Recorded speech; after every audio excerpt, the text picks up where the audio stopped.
J'arrive à me lécher, Christophe Beaugrand en dit, beaucoup, trop sur son anatomie particulière. Lors d'une interview à Télé 7 jours, Christophe Beaugrand s'est confié sur une particularité de son anatomie. Un point si particulier qu'il mériterait d'être son secret s'il était candidat à Secret Story. Détail. Christophe Beaugrand a récemment été le centre des sujets de faits divers.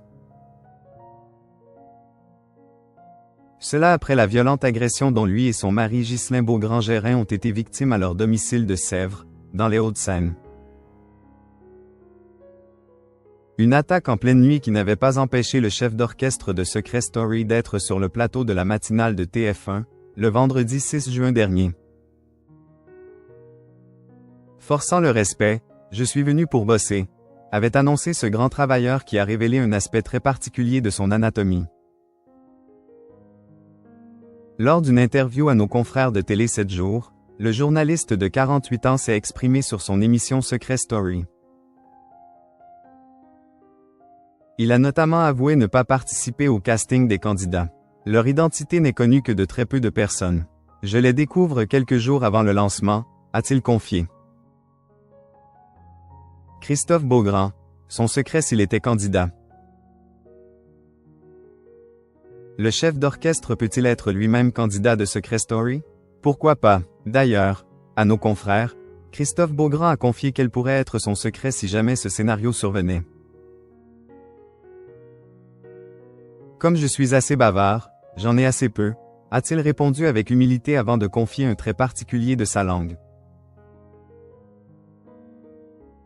Celui qui me vient spontanément n'est pas totalement indispensable.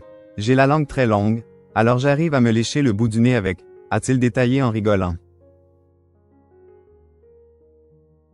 Même si cette capacité n'est pas vraiment indispensable, elle est tout de même intéressante à savoir.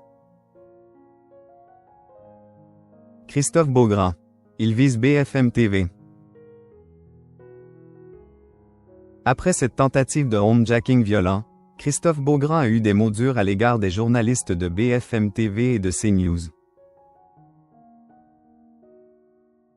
Au micro de Bonjour, il pointe du doigt la réaction de ses confrères.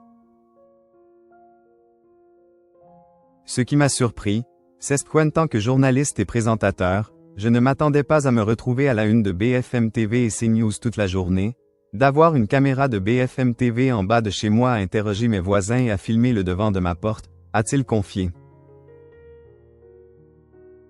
Ce qui n'était pas extrêmement élégant d'une certaine manière. Mais c'est ainsi, je connais ce métier, a-t-il souligné. Actuellement, l'enquête sur cette violente agression est en cours.